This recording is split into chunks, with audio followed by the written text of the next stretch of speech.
Lights, camera.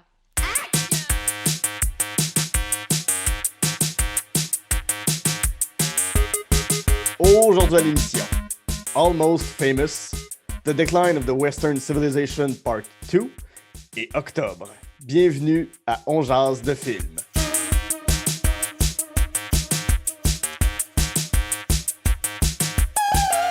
Bonjour à tous et à toutes, c'est Guy Saint-Cyr, On jase de film. La formule est bien simple, je m'entretiens avec un ou une invitée de ses goûts en matière de cinéma. Ensemble, on passe en revue 3 coups de cœur, une déception et un plaisir coupable. Ce sont les goods, the bad and the ugly de la cinéphilie de la personne que je reçois. Et aujourd'hui, c'est avec beaucoup d'enthousiasme que j'accueille un journaliste culturel qui laisse de plus en plus sa trace dans le paysage médiatique, qui est également podcasteur et chroniqueur à la radio. C'est Dominique Tardif. Allô, Dominique? Salut Guy, ça va? Ça va bien, toi? Ça va très bien, merci de m'accueillir chez toi. C'est beau chez vous. Merci beaucoup. Ben, les auditeurs et les auditrices n'ont aucune idée de ça à quoi ça a l'air chez nous, parce que c'est que audio. Un jour, je mettrai peut-être une photo. Donc ça, je le disais, tu es chroniqueur culturel au Devoir depuis 2015. On peut t'entendre à la radio à On dira ce qu'on voudra, l'effet Ouais. Pagona. La soirée est encore jeune ou tu sembles pas trop être apprécié par Jean-Philippe Vautier. C'est dans le running gag, mais... Oui, c'est ça. C'est un running gag qui est né parce que lors d'une de mes premières présences à l'émission, Jean-Sébastien Girard a fait jouer des extraits d'une entrevue que m'a accordée Rebecca McConnell à Deviens-tu ce que tu as voulu, donc qui est le nom de mon balado. Mm-hmm. Puis les extraits étaient un peu sortis de leur contexte, disons, et je semblais dire du mal de Vautier. Mais je ne pense presque que du bien de Vautier. Donc, c'est pour ça que le running gag est né. Mais c'est drôle, récemment, lors de ma dernière chronique, là, après, évidemment, l'émission, ils mettent ça sur leur page Facebook. Ouais. Puis là, dans les commentaires, il y a quelqu'un qui a écrit « Je comprends vraiment pas pourquoi Vautier déteste à ce point-là Dominique, il n'est pas si pire que ça. » C'est drôle parce que les gens adhèrent encore comme ça au running gag en pensant que c'est la vérité, alors que ce n'est que des blagues en général, je pense. Dans ce cas-là, ce n'est qu'une blague, mais je pense que la plupart des running gags à la soirée est encore jeune, même si des fois, il y a un fond de vérité. C'est plus de la blague que du sérieux. Ben, elle n'est pas si lointaine l'époque où l'actrice qui jouait Donalda recevait de la confiture à Radio-Canada quand même. Oui, c'est ça, mais c'est quand même, c'est ça, ça m'amuse, puis ça me touche jusqu'à un certain point de constater que c'est ça, que les médias ont encore ce pouvoir-là de parfois flouer les gens. Mais là, vraiment, on est dans une version très, très microscopique de ce que tu évoques. Ben oui. On te connaît aussi pour ton balado Deviens-tu ce que tu as voulu, qui est disponible sur toutes les plateformes de podcast et sur audio de Radio-Canada. Avant qu'on entre dans ta liste de films, je veux savoir, tu es natif de Rouyn-Noranda, tu es né en 86. Qu'est-ce que tu regardes comme film quand tu es jeune? Avec quoi tu grandis? Qu'est-ce qui te forge culturellement, cinématographiquement? Puisque tu parles de Rouyn-Noranda, je peux peut-être parler du Festival international du film de Rouyn-Noranda, qui est un festival hyper important. J'ai quitté Rouyn-Noranda lorsque j'avais 11 ans, donc le cinéphile que je suis devenu était encore vraiment en germe à ce moment-là. Il y avait bien des choses qui étaient en germe en moi à ce moment-là. Mais quand même, j'ai le souvenir qu'on faisait des sorties scolaires, donc on allait voir des matinées, des programmes de courts-métrages, d'animation, de films pour enfants au Festival du film à Rouen. Puis je me souviens d'avoir vu, je pense que c'est le premier court-métrage de Wallace et Gromit. Ouais. La franchise anglaise, si je ne me trompe pas. Ouais. En stop motion, donc. Puis j'avais vraiment été, comme à peu près tout le monde qui a vu ces films-là, ça m'avait ébloui. Puis évidemment, ça m'avait davantage ébloui puisque je n'étais pas familier avec cette façon-là de faire des films, avec ce procédé-là. Puis parce que c'est vraiment époustouflant. Ouais. Donc, je garde un souvenir très précieux de ça. Je suis même récemment, là, quand le film Shaun le mouton est sorti, il y a quelques années, j'étais pas encore père, puis avec ma blonde, on est allé voir Shaun le mouton au cinéma, dans une salle remplie d'enfants qui poussaient toutes sortes de cris, puis qui s'étonnaient que « Ah, maman, il y a un mouton à l'écran! » C'était très, très cute. Mais puis sinon, qu'est-ce qui m'a forgé? C'est essentiellement, plus tard à l'adolescence, comme des gars de ma génération, j'ai l'impression que ce que j'appelais, puis ce que j'appelle encore des films nono, des films niaiseux. Ouais. Mon cousin Pierre-Luc, que je salue, et moi, on aimait beaucoup ça, aller au cinéma pour voir des films niaiseux. Je suis déménagé, donc j'ai quitté Rouen quand j'avais 11 ans, puis on est déménagé à Trois-Rivières. Puis là, cet été-là, j'ai vraiment passé beaucoup de temps au cinéma cette fois-là avec mon cousin Michael, qui était un peu plus vieux que moi, puis lui aussi qui était déménagé pas longtemps avant, puis qui savait toute la détresse que ça représentait le premier été que tu passes dans une ville. C'est-à-dire que à l'automne, tu entres à l'école, puis si tout va bien, ben, tu t'intègres, tu as des nouveaux amis, puis la vie reprend son cours. Tu peux soudainement goûter à une nouvelle vie, mais l'été lors duquel tu déménages, là, ça peut être long et pénible. Plusieurs heures à ne pas savoir quoi faire seul. Donc, j'ai passé beaucoup de temps au cinéma avec lui, au cinéma à Trois-Rivières-Ouest. Mais sinon, je pense que c'est ça, comme Ah oui, j'allais aussi quand même pas mal. J'ai un souvenir étrange d'être allé voir lors de la semaine d'inauguration, parce qu'à Rouyn-Noranda, donc, pendant mon enfance, il y avait le cinéma Paramount, puis c'était un cinéma, c'était une seule salle. Mm-hmm. Puis on allait voir des programmes doubles. Donc là, je me souviens qu'il y avait des files. J'avais fait la file pour Jurassic Park. Je me souviens d'être allé voir Pocahontas avec ma mère. Mm-hmm. Puis on voyait donc 2 films de suite. Aujourd'hui, on trouverait ça interminable. Ouais, ça serait une grosse journée. Ouais, c'est ça. Mais on faisait ça.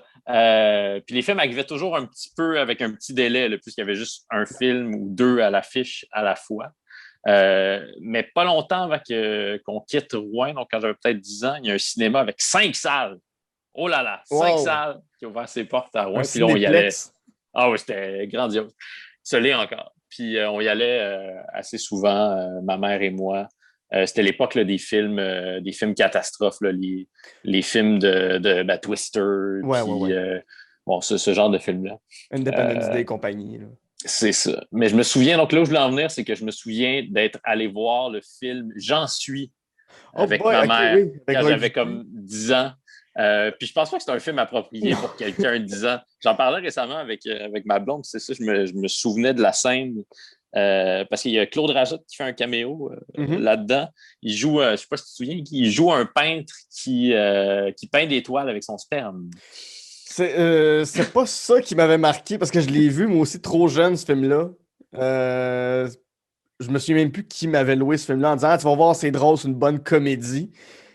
Clairement, quelqu'un qui n'avait pas réfléchi à l'âge que j'avais à ce moment-là. Ouais. Mais je me souviens que ça me semble très tôt dans le film, c'est ça, on voit Roy Dupuis, Patrick Huard tout nu dans la douche. Puis j'étais comme, je suis pas censé voir ça. Autour de 7-8 ans, là, je me souviens d'avoir eu la réflexion que c'est pas pour moi. Il me semble que l'histoire du film, c'est ça, c'est la relation homo-érotique entre Roy Dupuis et Patrick Huard qui tenait son premier rôle. Ouais. C'est une comédie, mais c'est disons une comédie dramatique, donc son premier rôle un peu plus sérieux. En fait, je pense que c'était carrément son premier rôle au cinéma parce que c'est avant Les Boys. Puis ce film-là, quand même, avait remporté un certain succès. C'est avant Les Boys, donc avant le renouveau du cinéma québécois. Mais ce film-là marquait un petit tournant. Là. Je pense que les gens étaient voulaient beaucoup aimer ce film-là, puis que ça a permis au film d'avoir un plus grand succès que ce qu'il méritait, parce qu'on avait le goût que le cinéma québécois rayonne, qu'il puisse connaître un succès au box-office. Mais bon, c'est ça, c'était vraiment pas un film pour les enfants. Ouais. On va rentrer dans ta liste avec ton premier film, ton premier coup de cœur qui est Almost Famous. Réalisé en 2000 par Cameron Crowe, qui met en vedette Patrick Fugit, Kate Hudson, Billy Crudup, Jason Lee, Zooey Deschanel et Frances McDormand. Ça raconte quoi, Almost Famous? Ça raconte l'histoire donc de William, qui est un jeune homme à qui sa mère a caché qui était plus jeune en fait que l'âge qu'il pense avoir. Donc, ça explique parce que là, dans les premières scènes du film, on le voit à l'école, puis tout le monde, visiblement, a amorcé depuis quelque temps sa puberté, puis lui, là, ça tarde vraiment à se produire. Et donc, sa sœur, qui est incarnée par Zooey Deschanel, finit par pousser sa mère à lui avouer que c'est un enfant surdoué, donc qu'il n'a pas l'âge qu'il pense avoir.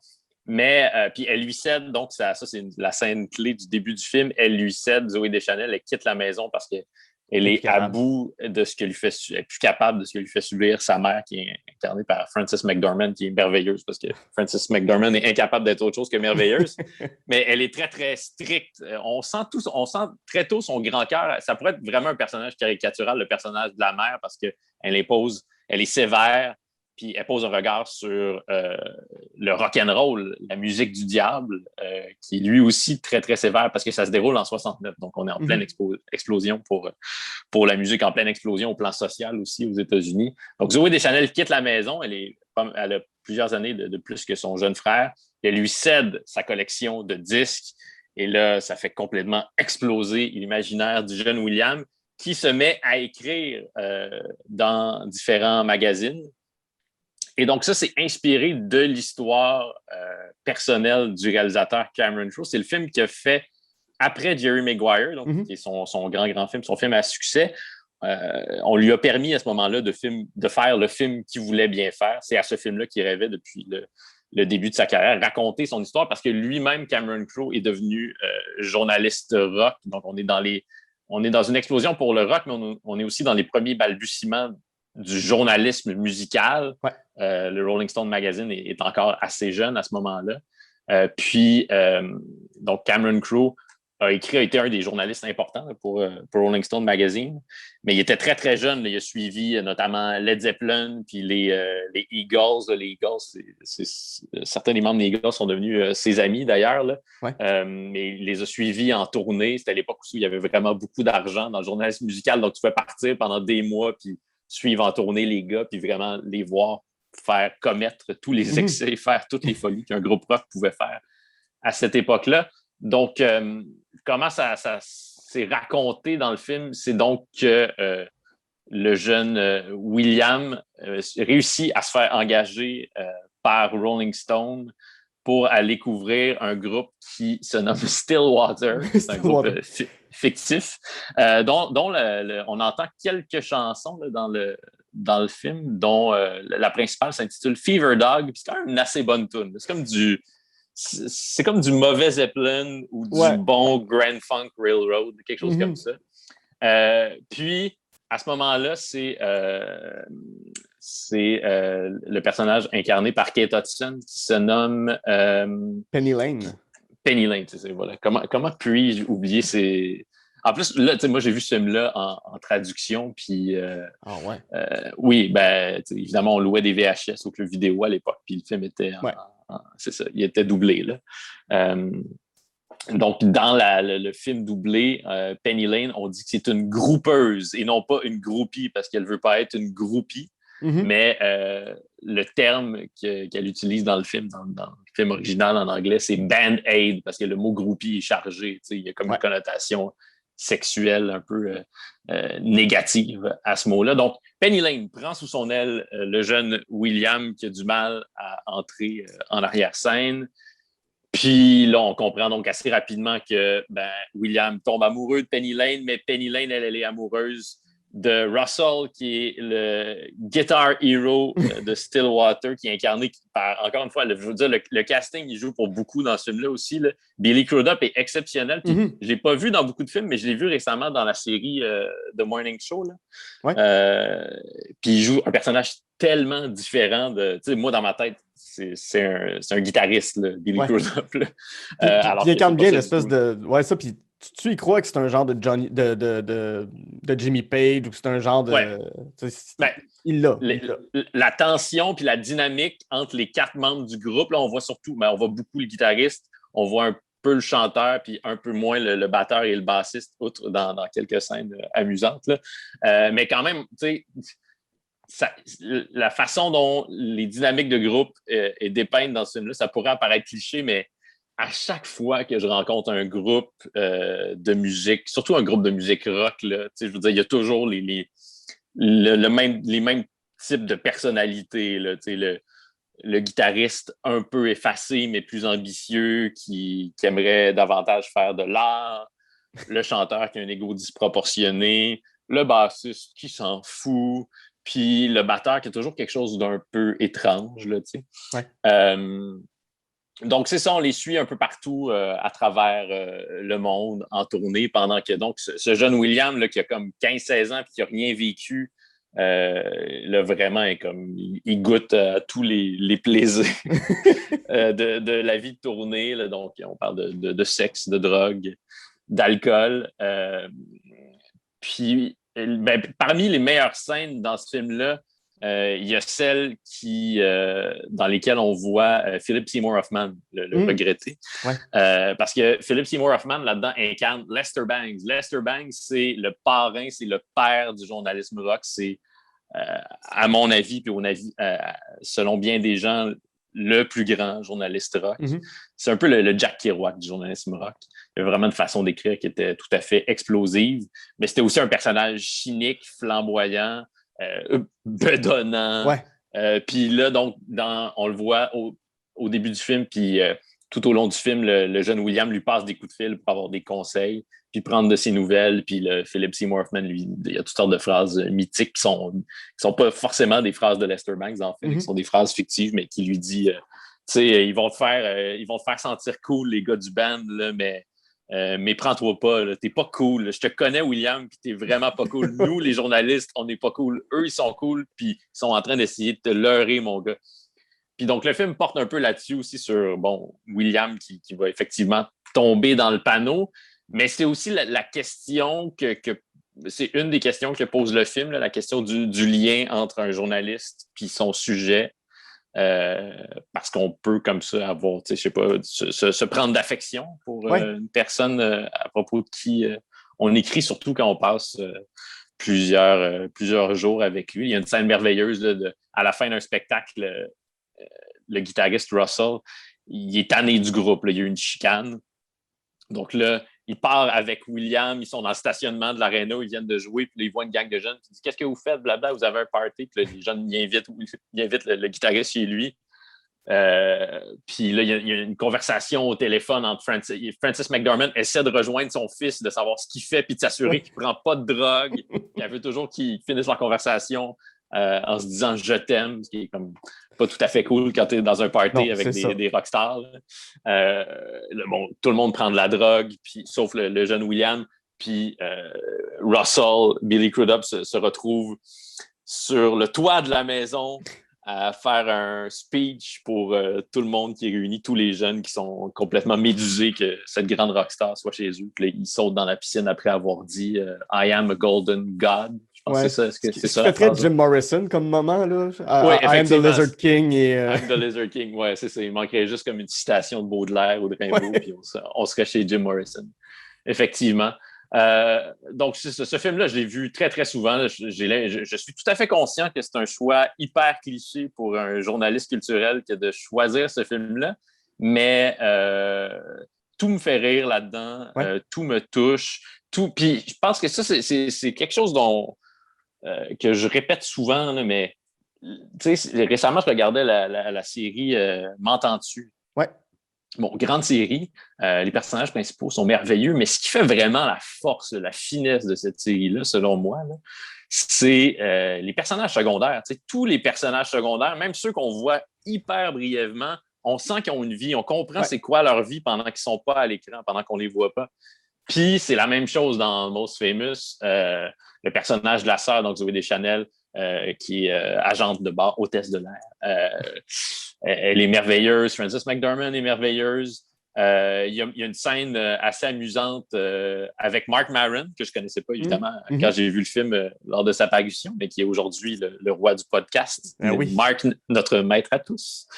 Puis on entend à chaque début d'épisode de WTF, son podcast, là, on entend Lock the Gates! Oui, c'est vrai. Ça, c'est tiré de Almost Famous, parce que Marc Maron, il joue un promoteur de spectacle. Là, au début du spectacle, les gars s'électrocutent sur la scène, puis là, leur gérant dit « Fuck ça, on quitte l'aréna, on fait pas le spectacle », puis ils partent avec leur van, puis le Marc Thierry a barré la clôture avant qu'ils puissent sortir.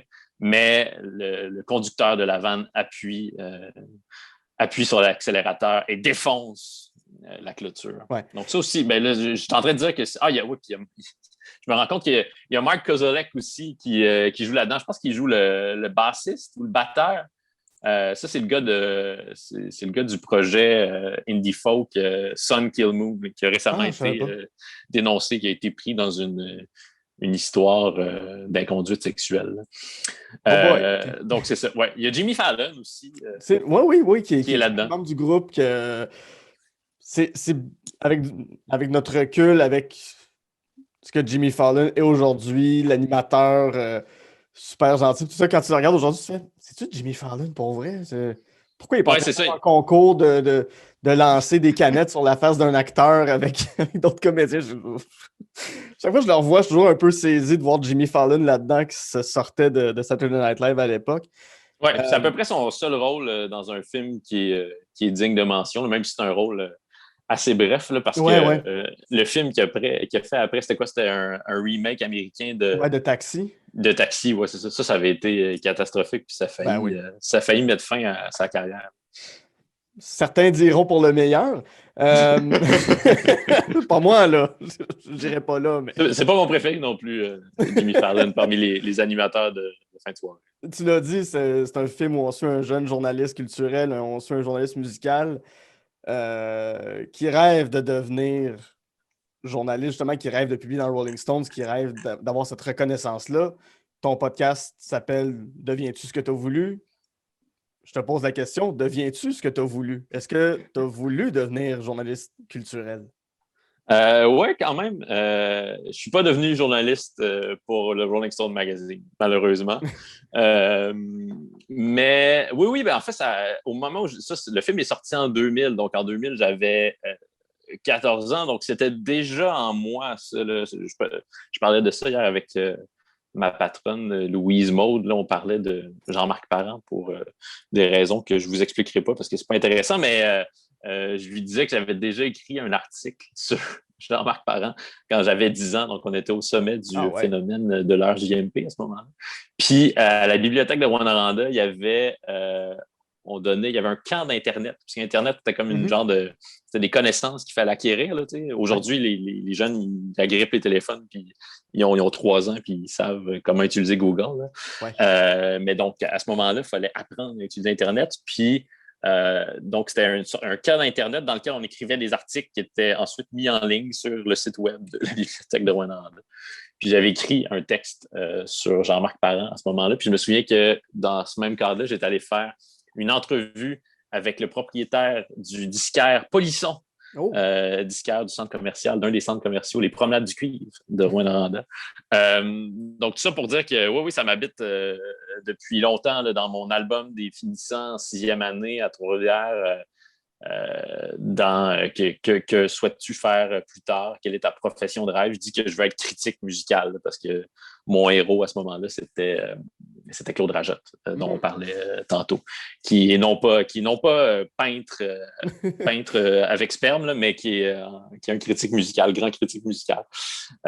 Donc oui, ça m'habite depuis très, très longtemps. C'est ça, souvent, après, j'ai joué de la musique, là, j'ai Mhm. joué de la batterie, puis j'ai voulu être à l'avant-scène, mais je n'étais pas spécialement doué. Puis c'est ça, il y a évidemment le cliché du journaliste culturel qui est un raté sympathique, là, comme le chante Charles Bois, Ouais. puis qui écrit sur la musique ou sur les livres ou sur l'humour parce que lui-même ne pourrait pas en faire. Puis c'est vrai que je prétends pas que je pourrais faire ça, mais en tout cas, je vis pas mon quotidien douloureusement. En fait, je suis très, très heureux de faire ce que je fais. Ouais. Ouais.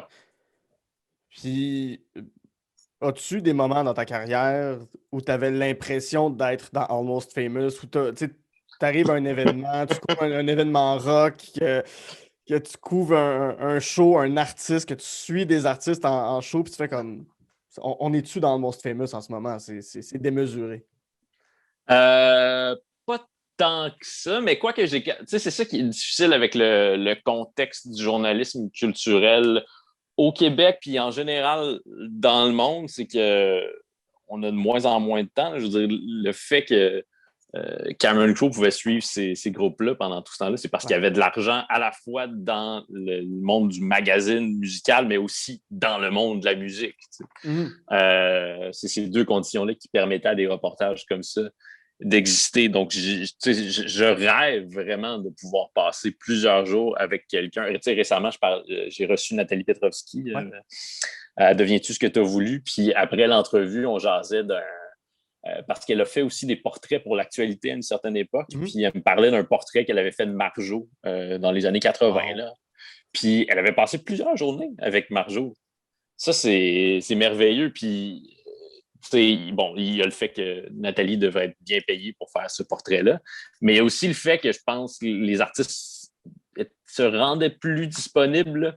Ça arrive quand même assez souvent aujourd'hui qu'il faut se battre là, pour parler à du monde. C'est un exemple extrême, mais cette semaine, j'ai fait une entrevue. La semaine dernière, ça a été publié cette semaine, j'ai fait une entrevue. C'est vraiment comme de l'abus de langage, en fait, parler d'entrevue, mais j'ai posé une question à Céline Dion. Ah ouais. Parce que Céline Dion donc, a annoncé qu'elle va faire une nouvelle résidence à Las Vegas. Puis il y a 5 médias de la presse écrite au Québec qui ont eu l'occasion de participer à une entrevue de 15 minutes avec Céline Dion. On pouvait poser chacun une question. J'avais rencontré donc en 2019 quand elle était venue faire une tournée promo au Four Seasons ici à Montréal. Puis là, ça devait durer comme 20 minutes à 5, mais Céline s'était mise à jaser puis ça avait amplement débordé de la limite de temps. Mais là, c'est ça, ça a duré vraiment juste 15 minutes. On ne pouvait pas poser d'autres questions que la question qui nous était allouée. Là, j'ai posé une sous-question puis je me suis fait muter rapidement. Donc, évidemment, bon, c'est ça, Céline Dion, c'est un exemple extrême parce que c'est la plus grande chanteuse québécoise puis une des plus grandes chanteuses au monde. Mais tu sais, c'est quand même un peu invraisemblable là, que Céline n'ait pas plus de temps que ça à nous accorder. Là. Je veux dire, on est en pleine pandémie, personne n'a rien à faire. Bon.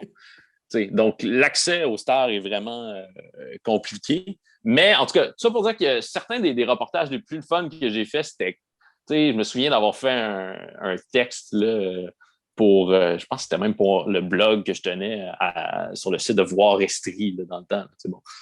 Puis j'avais passé une soirée avec un groupe hommage à Guns N' Roses qui venait faire... ça, c'était complètement inspiré d'un texte de Chuck Klosterman, qui est un autre grand journaliste musical, qui lui est toujours en vie, là, qui est un autre de mes maîtres à penser. Puis Chuck avait fait un texte comme ça où il passait... C'était un portrait de la scène des groupes hommages, tu sais, puis il se demandait c'est qui ces gars-là qui aiment ça jouer dans des groupes hommages. Puis j'avais fait la même chose donc, avec ce groupe-là. Je pense que ça s'appelait Perfect Roses, qui est un groupe hommage de Guns N' Roses, mais à taper un groupe hommage à Guns N' Roses de la Beauce. Oh, OK. Ouais. Fait que c'est ça. Mais les gars étaient super cool, puis ils étaient vraiment investis. Ils étaient très, très minutieux dans leur désir de reproduire à la perfection un spectacle de Guns, mais dans un bar crade à Sherbrooke. Fait que c'est ça. J'essaie le plus souvent possible de sortir du contexte de là, on va aller prendre un café avec cette personne-là ou on va aller prendre un verre parce que, tu sais, il se passe rien. Là, c'est un contexte qui est très, très contrôlé. Puis, outre les réponses que la personne va offrir à tes questions, tu n'as rien comme, tu sais, c'est le fun quand tu écris un texte de pouvoir mettre en scène ce que tu racontes. Ouais. Puis, si tu es juste dans un café, mais là, tu vas écrire, dit-il en prenant une gorgée de son latte, puis là, on n'est vraiment plus capable de lire ça. Non, c'est ça. Mais tu vois, là, comme avec les Zooms qui se sont immiscés dans notre vie, ben, de plus en plus, c'est ça qu'on va nous proposer. Même alors que là, maintenant, je veux dire, c'est redevenu correct de se rencontrer. On peut faire ça. En tout cas, dans certains cas, c'est possible de faire des entrevues. Oui, c'est ça. Puis, il y a bien des relationnistes qui préfèrent que les entrevues se déroulent par Zoom parce que, je sais pas, j'imagine que ça leur permet davantage de contrôler certaines choses. Puis, fait que tout ça est un peu décevant. Il faut toujours se battre pour avoir davantage accès aux gens qu'on interviewe. Puis aussi, il faut se battre avec je veux dire, les contraintes de temps puis se dire que ça va donner des meilleurs textes si on sort un peu de notre carré de sable habituel. Ouais. Ton prochain coup de cœur, on va rester dans la notion de portrait, on va rester dans la notion de rock, encore une fois. Cette fois-ci, du côté du heavy metal des années 80, le heavy metal abondamment chevelu. Oui, très, très hirsute.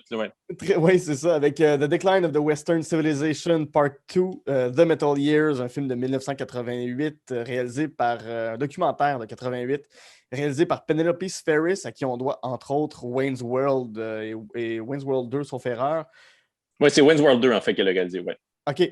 Ça met en vedette Alice Cooper, qu'on retrouve aussi dans Wayne's World. Oui, c'est vrai. Dans le même genre d'entrevue. On est nul, on n'est pas digne, on est à chier! La version française de ce film-là qui ont overdub Alice Cooper comme si c'était une entrevue qu'on écouterait à Canal D. J'ai toujours trouvé ce moment-là génial dans le film. Donc, Alice Cooper est là, les gars d'Aerosmith, Kiss, Motorhead, Poison, Megadeth, Ozzy Osbourne. La liste est super longue des gens qu'on voit dans ce film-là. Parle-moi de l'importance de ce film-là qui est peu connu, qu'on n'entend plus parler aujourd'hui, mais quand on le revoit, on comprend son importance. C'est tous des gens qui ont marqué la scène musicale du métal, qui sont dans leur prime, qui sont encore beaux, ils ne sont pas encore tous démolis par la drogue. Ouais, je me souviens plus comment j'ai entendu parler de ce film-là, mais je l'ai vu pour la première fois. Là, je l'ai revu là, en prévision de notre conversation d'aujourd'hui. Mais je l'ai vu il y a comme, je sais pas, peut-être une dizaine d'années là, pour la première fois. Ça se trouve sur, vous pouvez le louer, là, mais ça se trouve aussi sur YouTube gratuitement. Là. On a l'impression depuis quelques années de vivre un âge d'or du documentaire musical, ce qui est sans doute pas faux. Là. En tout cas, il y a très certainement il y a une manne, là, il y a une abondance en termes de documentaire musical qui me plaît, évidemment. J'aime beaucoup en regarder, mais souvent, on a plus l'impression de regarder un reportage, en fait, qu'un vrai documentaire, qu'un vrai film, que de voir du vrai cinéma.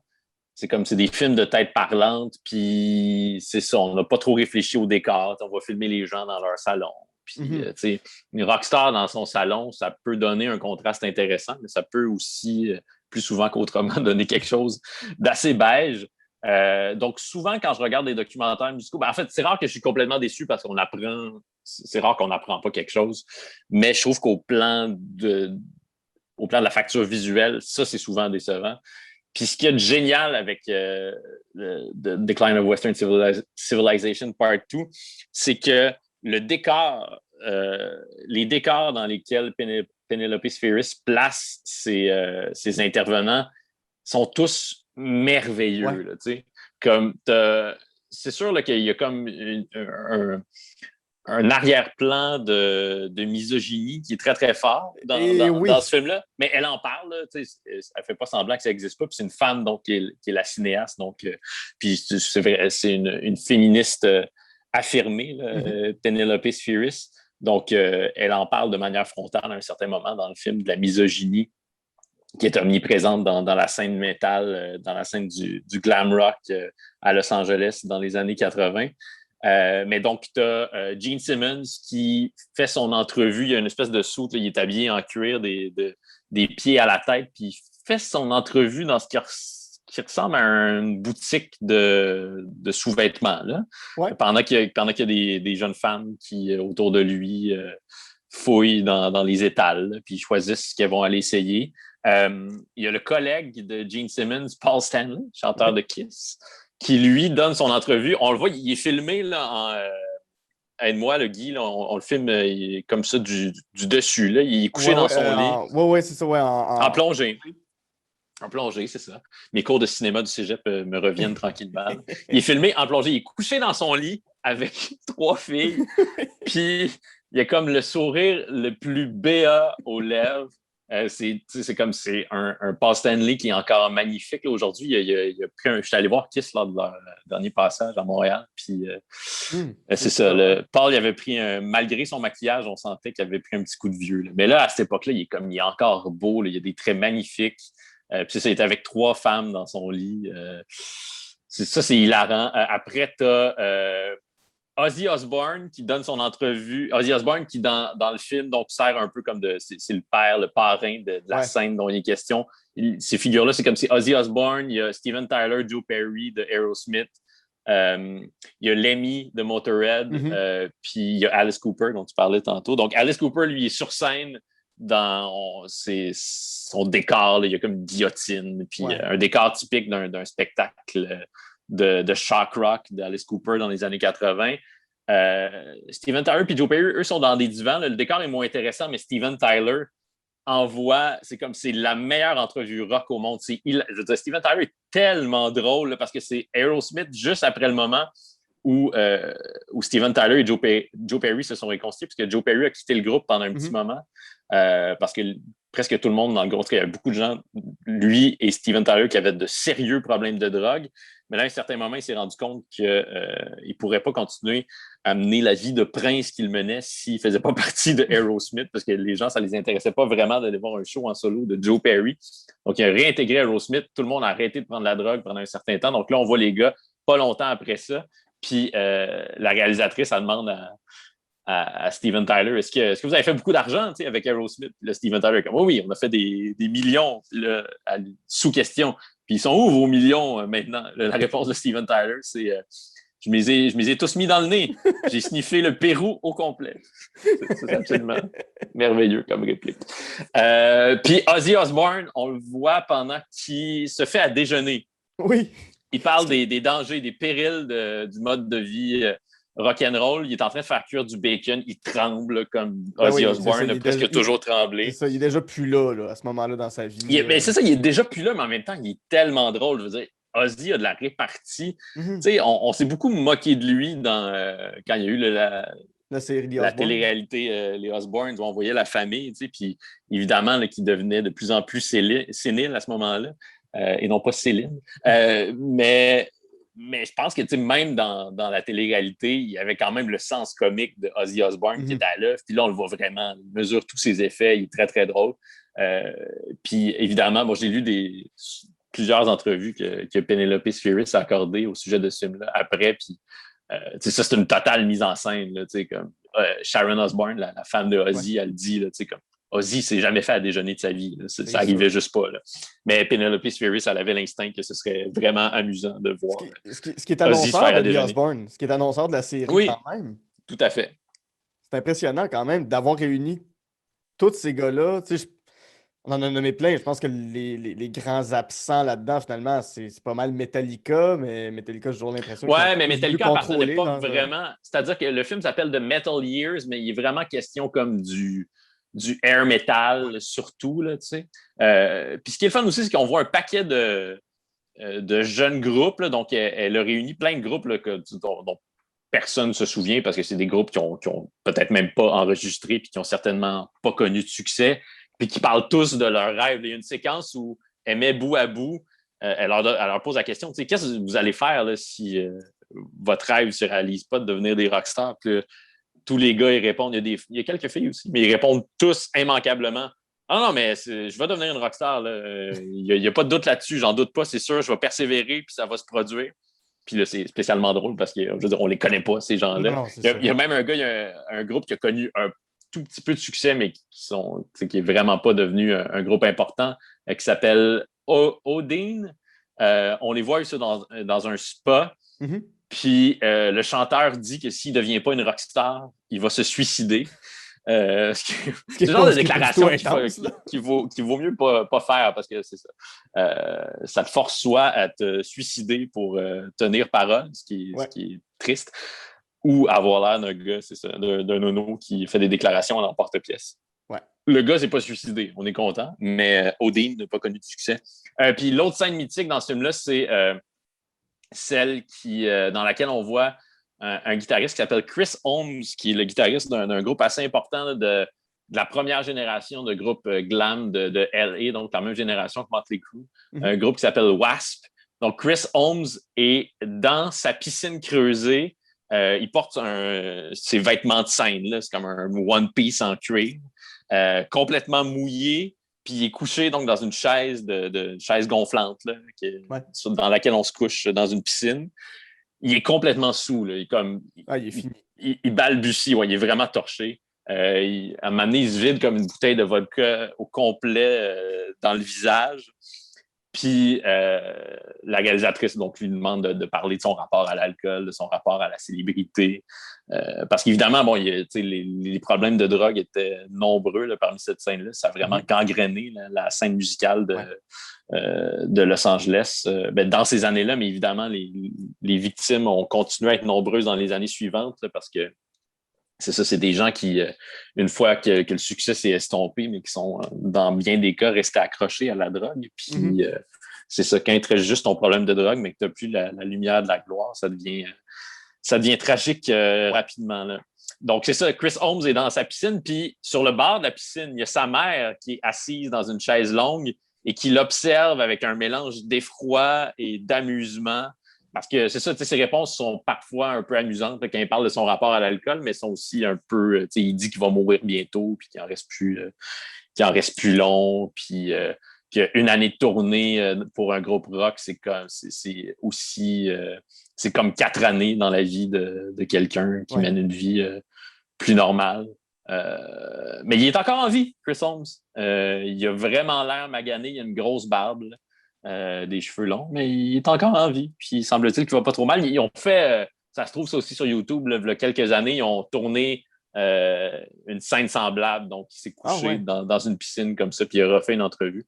Mais d'après ce que j'ai lu, il l'a vécu difficilement parce que d'être associé à cette scène-là, parce que bon, il est vraiment torché. Puis j'imagine que même si on est une rockstar, on n'aime pas ça que l'image qui s'impose à l'imaginaire des gens, ce soit celle-là. Ouais, c'est puis c'est aussi une sorte de concours de circonstances dans le sens où Penelope Spheris, elle a choisi lui sans doute parce qu'elle se doutait qu'il allait être bon à la caméra, mais des gens qui avaient des problèmes d'alcool et de drogue dans cette scène-là, il y en avait plein, puis ça aurait pu être à peu près n'importe qui de n'importe quel groupe de LA à cette époque-là, dans cette scène-là. Ouais. Mais ça a cristallisé donc son personnage public. Ah, puis il y a Lemmy aussi, Lemmy de Motorhead qui est merveilleux. Il donne son entrevue, il est comme au sommet d'une montagne qui surplombe la ville. Puis lui, c'est comme c'est liner après liner. Là. Mais donc, je trouve qu'en tout cas, ce film-là est amusant, assez tragique à bien des égards. Puis ça montre bien à quel point, pour faire un bon documentaire en général, mais documentaire musical plus spécifiquement, il faut que tu réfléchisses au décor, il faut que tu réfléchisses aux questions. C'est quoi poser une bonne question? Ouais. Elle va loin dans ses questions. Elle est capable d'aller loin. Puis c'est pour avoir conduit quelques entrevues, pour faire le podcast, des fois tu vas aller plus loin, mais il faut laisser aller la pudeur. Je ne sais pas dans ton cas comment tu gères ça, de faire cette question est un peu élevée, mais il faut que je la pose, puis je vais y aller, puis je vais l'obtenir ma réponse. Ouais, ben en général, j'y vais, mais effectivement, c'est toujours comme une sorte de combat intérieur parce que on ne veut pas faire de peine aux gens. Puis, tu sais, dans le contexte d'un podcast, c'est quand même différent que mettons, quand je fais une entrevue pour le journal, pour Le Devoir, mettons, tu sais, là, j'ai vraiment ma casquette de journaliste, puis je me dis, tu sais, je peux poser toutes les questions là, dans la mesure où ces questions-là ne sont pas comme outrancièrement méchantes et blessantes. Là. Et surtout dans la mesure où ces questions-là sont pertinentes. Mais, tu sais, il y a un rapport qui est différent dans un contexte de balado parce que les gens ont quand même la générosité d'accepter notre invitation, tu sais. Puis, bon, c'est ça, ils ne sont pas en train de nous vendre quelque chose, forcément, tu sais.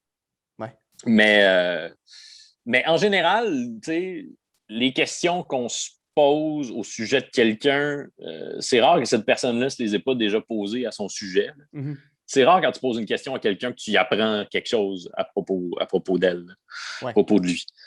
Donc, moi, la plupart du temps, j'y vais, puis je te dirais que dans 90% des cas, ça porte fruit, ou en tout cas, les gens ne sont pas choqués, puis ils savent de quoi je veux parler. S'ils ne veulent pas en parler, ils le signalent de manière... ils le disent, tout simplement. Après, il y a ça, les gens peuvent... on est tous des adultes, on peut le dire. Je ne veux pas parler de ça ne me tente pas. Je ne veux pas revenir là-dessus. Puis ça aussi, c'est correct. Fait qu'en tout cas, en général, je préfère avoir le regret. J'essaie de formuler ma phrase de manière intelligente, mais je ne suis pas sûr si j'ai l'intelligence pour formuler la phrase que je veux formuler. Je préfère avoir le regret d'avoir posé une question qui allait un peu trop loin que le remords de ne pas l'avoir tenté. Ouais. Ça allait-tu, ma phrase? C'est vraiment bien dit. Ouais. Merci. Ça a pris des efforts, mais je l'ai eu. Dans la veine du film The Decline of the Western Civilization, je t'offre un projet fou, ton projet de rêve. Tu peux faire un documentaire sur l'artiste de ton choix, le groupe de ton choix, l'époque musicale de ton choix. Tu as accès à toutes les archives, tu as accès à tout le monde. Tu l'axes autour de quoi? Je pense que j'ai fait un projet, une série audio pour Cube Musique qui a été diffusée l'an dernier sur Jerry Boulet. Oui. Mais bon, évidemment, je n'ai pas interviewé Jerry Boulet. Oui, parce qu'une pierre tombale, ça répond mal. Non, c'est ça. Puis, je n'ai pas accès à au même board de Ouija que Mario Saint-Amand qui lui permet de communiquer avec le fantôme de Jerry. Mais j'aurais vraiment aimé avoir accès à... Mais il y a quand même beaucoup d'archives là, d'Offenbach qui existent, mais j'aurais adoré pouvoir interviewer Jerry. J'aurais adoré pouvoir interviewer Michel Lamotte. Michel Willy Lamotte était le bassiste d'Offenbach, qui a été le bassiste de Corbeau ensuite, parce que lui, c'était vraiment comme... C'était un personnage, là, puis il y avait beaucoup, beaucoup de réparties. Là. Ça paraît que son père, c'était Willy Lamotte, puis qu'il il avait un sens du spectacle comme son père. Donc, j'aurais vraiment aimé ça avoir accès à Offenbach là, en tournée, mais tu sais, parce que c'est ça, l'image qu'on a encore aujourd'hui d'Offenbach, je pense, c'est celle d'un groupe triomphant qui a beaucoup de succès parce qu'on se souvient du dernier show au Forum, puis des quelques autres spectacles qu'ils ont fait au Forum. Mais tu sais, le début de la carrière d'Offenbach, c'est vraiment pénible, là, puis les gars... c'est dans des conditions horribles, avec pas beaucoup d'argent, tout le monde dans la même van. Bon, c'est ça. Donc, j'aurais aimé faire un portrait d'Offenbach à cette époque-là. Parfois, ben, justement, quand je faisais ma recherche pour la série sur Jerry dont je parlais, je vais relire des textes qui sont parus dans Québec Rock, qui était le magazine musical dans les années 80 au Québec, dans les années 70 aussi.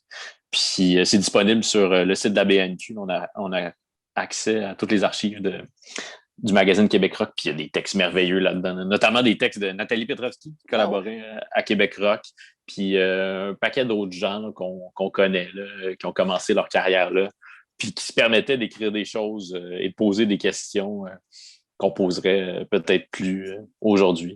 Donc, je dirais Offenbach. Ouais, je pense que c'est ça. Mais sinon, peut-être à l'international, là, aux États-Unis, les Strokes. J'ai beaucoup aimé le Oral History là, de la scène rock du tournant des années 2000, Meet Me in the Bathroom, là, qui est paru il y a quelques années, là, le livre. Là.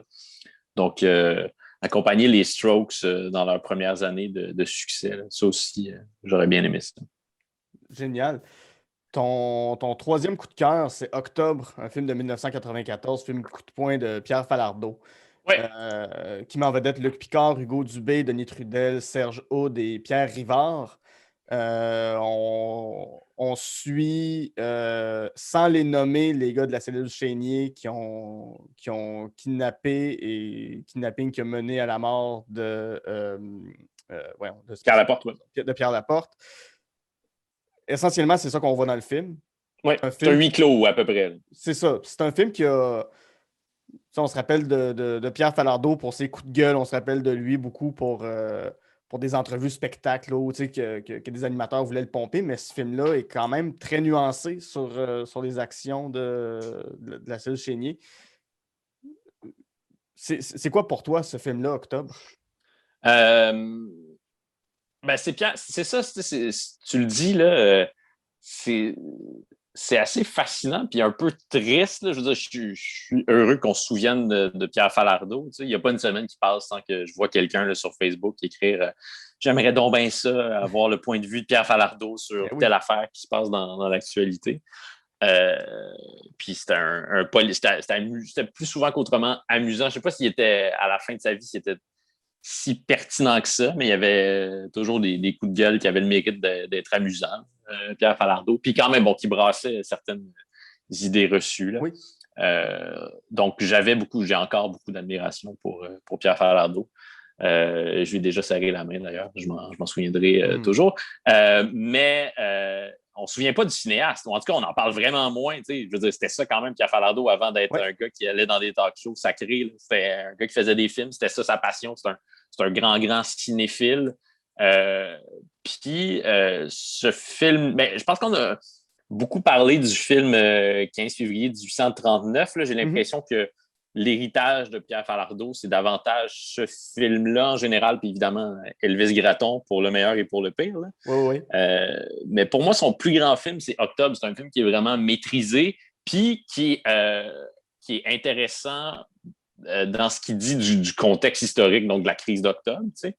Mais en même temps qui est intéressant d'une façon plus large, au plan peut-être philosophique. C'est vraiment un huis clos qui est bien tourné. Je pense que quelqu'un qui connaît rien du tout de la crise d'octobre pourrait quand même aimer ce film-là. Là. C'est 4 jeunes hommes animés par des idéaux vraiment très, très forts qui décident de poser un geste hyper radical pour faire valoir leurs idéaux. Puis c'est essentiellement ça, parce qu'au début du film, donc, on assiste au kidnapping, mais c'est vraiment très, très rapide. Ouais. Puis on se retrouve dans la maison où ils ont emprisonné Pierre Laporte pendant plusieurs jours. Puis là, on assiste à leur débat, au débat entre les 4 gars sur est-ce qu'on va trop loin? Est-ce qu'on devrait le libérer? Est-ce qu'on devrait... Là, il vient de... Parce que bon, il y a une des scènes, ce ne sera pas un spoiler, tout le monde sait que Laporte est mort. Mais bon, donc... oui, c'est ça. Comment la version... Parce que ce film-là est quand même pas mal... adossé à la version de Francis Simard, qui était devenu ami, qui a écrit un livre qui s'intitule Pour en finir avec Octobre, qui est sa version de la crise d'octobre puis de ce qui s'est passé dans le kidnapping, dans l'enlèvement de Pierre Laporte. Puis lui est devenu ami de Pierre Falardeau parce que c'est lui parce que Francis Simard est allé en prison à cause de ça, à cause de la mort de Pierre Laporte. Puis il a conseillé Pierre Falardeau dans la création de son film Le Party, qui se déroule en prison. Puis ensuite, donc, il est demeuré ami avec Pierre Falardeau. Donc, on comprend que c'est sa version des faits. Donc, Pierre Laporte, qui à un certain moment se lance dans une fenêtre pour appeler à l'aide quand quelqu'un vient livrer du poulet, parce que là, les gars ont plus de nourriture, ils n'ont plus rien à manger. Puis là, il se coupe, il est lacéré de partout, il saigne.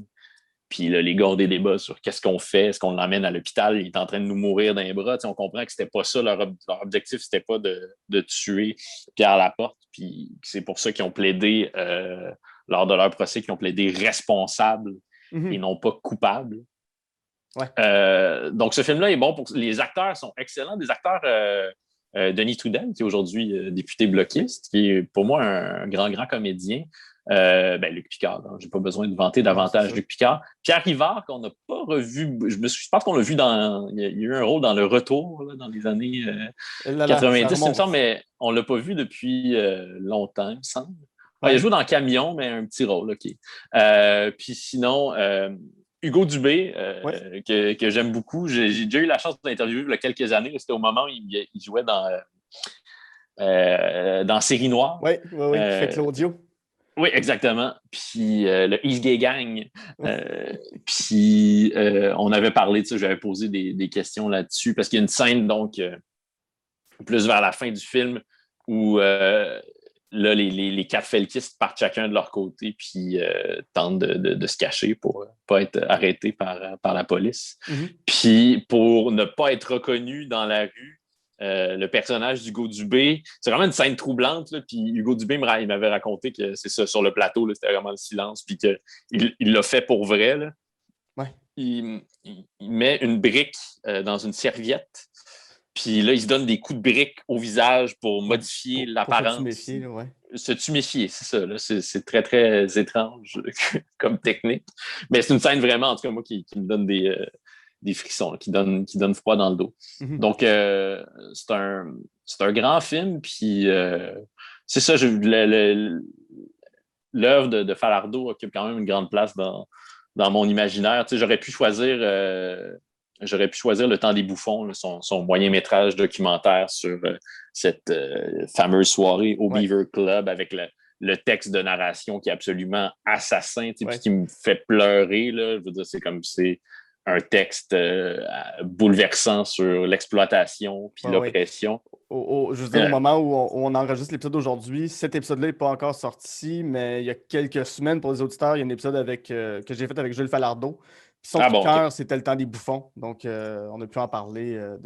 Tu vois, moi, aujourd'hui, ce film-là est accessible sur YouTube, mais il n'y a pas si longtemps que ça, avoir accès à ce type de film-là. Octobre, là, je me souviens, j'avais acheté en DVD. Là.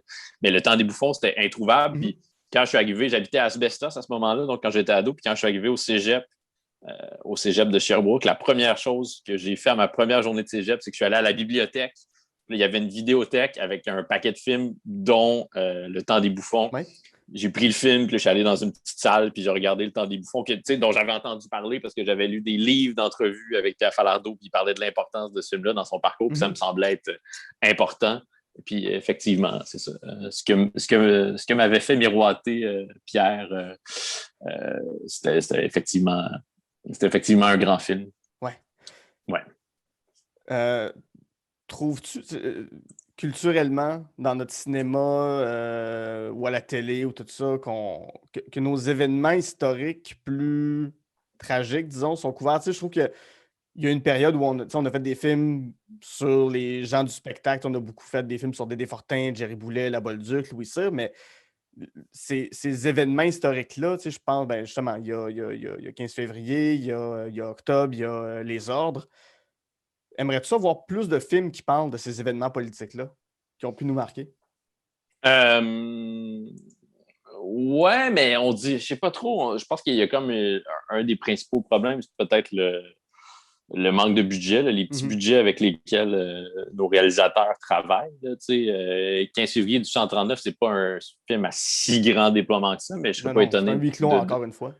Oui, c'est ça, mais c'est quand même un des films de Pierre Falardeau qui a sans doute dû nécessiter le plus de budget. Mettons, si on exclut les Elvis Gratton qui étaient garantis de rapporter beaucoup au box-office. Je sais pas trop quoi te répondre. Ouais, je pense que... je sais pas trop quoi te répondre, Guy, à cette question-là. C'est pas pertinent ce que je dis, en tabarouette. C'est correct, non, mais des fois, on n'a pas nécessairement la réponse non plus. C'est bien correct. Mais moi, ça m'intéresse, mais en tout cas, je trouve qu'il y a eu plusieurs échecs. Là, comme même, il y a eu un autre film sur les Patriotes avec Francis Reddy. Là. Je sais pas si tu te souviens de ça. Quand je serai parti ou quand je serai mort, vous parlerez encore de moi. Je pense que c'est le film de... de Michel Brault. C'est ça, c'était Michel Brault, le grand réalisateur. Oui. Personne ne va m'obstiner, mais ce film-là, c'était catastrophique. Là. Rien de moins. Si je me souviens bien, film dans lequel il y a un jeune figurant qui s'appelle Jean-Sébastien Girard, si vous pouvez mettre la main. Pour vrai? La peine, oui. Wow! OK, je savais pas ça. Mais, ah oui, Patriote qui vomit, c'est ça qui est écrit sur la page. Mais, donc, tout ça pour dire qu'il y a quand même eu plusieurs expériences assez catastrophiques au cinéma québécois. Puis même les films, tu parles des films sur des personnalités, là. Le film sur Jerry, là, ça va pas, là. Non. C'est une biographie Wikipédia gentille. Puis Nathalie Petrovski, elle écrit bien, puis tout ça, c'est pas...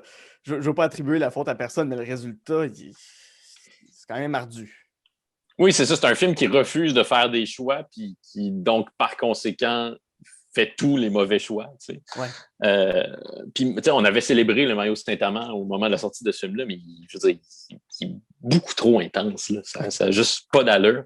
Puis le film sur Dédé aussi, là, c'est comme... Je pense que c'est un peu moins pire que le film sur Jerry, mais c'était pas si bon que ça non plus. Ouais. En fait, je comprends pas trop là, je commence à avoir plus une réponse à ta question, là, mais ce que je dirais, c'est que ça prend vraiment ça prend des points de vue. Puis Pierre Falardeau, il avait un point de vue précis. Il a choisi le point de vue. C'était le sien, mais c'était aussi beaucoup celui de Francis Simard. Il voulait dire quelque chose sur la crise d'octobre.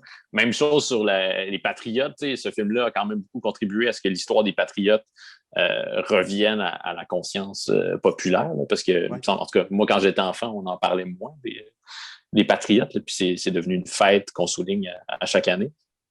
Donc, je pense que ça prend vraiment un point de vue. Il y a eu le film sur la crise étudiante là, il y a quelques années avec Emmanuel Schwartz. Là.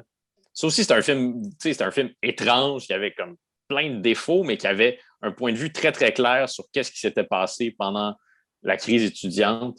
Puis c'est pour ça que j'avais aimé ce film-là. En général, j'aime les films qui ont des partis pris clairs. Puis le problème avec les films historiques, parfois au Québec, c'est que c'est ça, on a de la discussion. On veut comme trouver une espèce de consensus mou. Là. Ouais, un équilibre.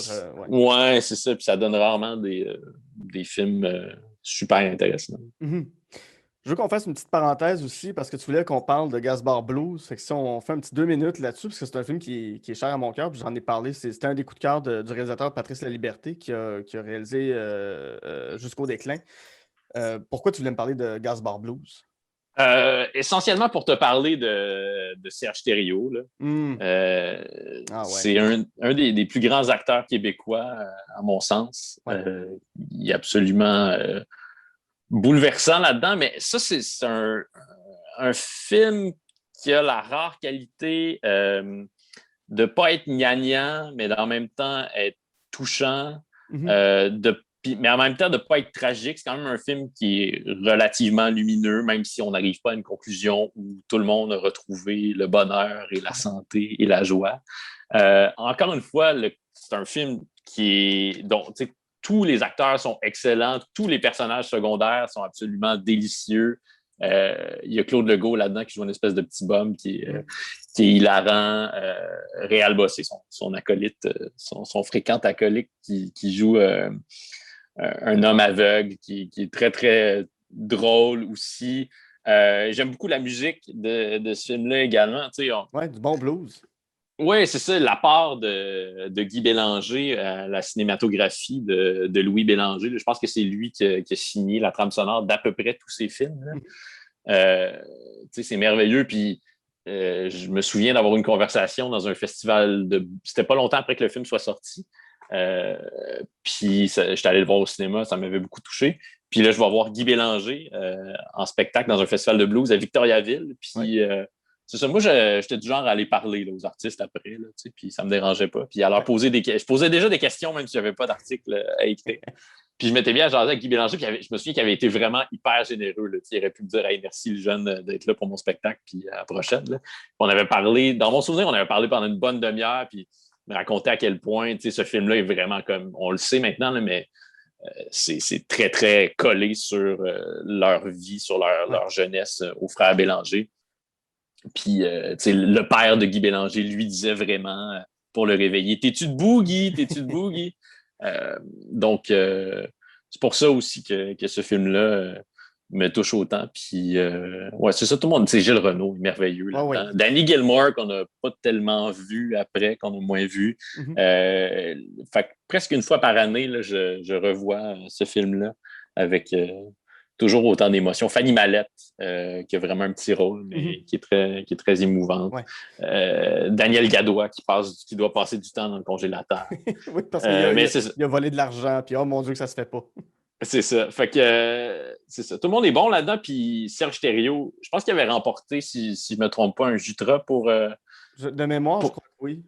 Oui, c'est ça, mérité, puis c'est vraiment triste. Là. On ne sait pas trop ce qu'il devient, Serge Thériault. J'ai fait une entrevue pour mon balado avec Louis Sayet, qui va paraître là, dans quelques semaines. Puis lui, il m'a dit, c'est ça, que Serge Thériault n'allait pas très bien, ce dont on se doutait. Mais c'est triste que ce film-là, qui nous a montré l'étendue de son registre dramatique, que ça n'a pas donné autre chose, parce que ça aurait été vraiment le fun de le voir à nouveau. Oh oui, c'est un acteur qui était formidable. C'est triste d'en parler au passé, même s'il est toujours de ce monde, en tout cas. Oui, vraiment. On va faire une courte pause. Au retour, le boss de la musique en personne, Bruce Springsteen, n'aura pas réussi à te faire apprécier Blinded by the Light, un film où sa musique et ses mots sont omniprésents, et on va enfiler nos plus beaux habits fluo et hocher de la tête pour passer A Night at the Roxbury. À tout de suite.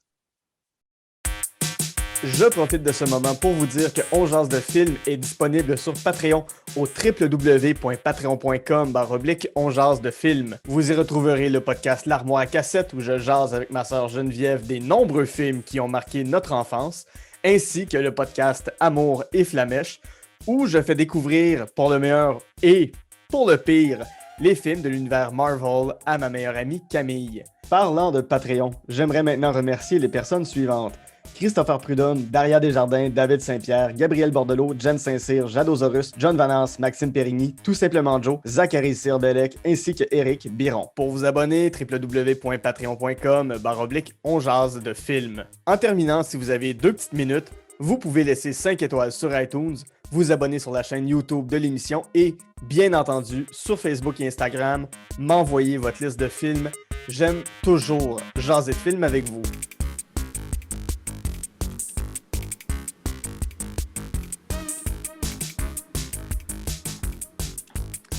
De retour en jase de film avec mon invité Dominique Tardif, avec qui, en première partie, on a jasé des films Almost Famous, The Decline of the Western Civilization Part 2 de Metal Years, et Octobre, ton film que tu as détesté, ou une déception en tout cas.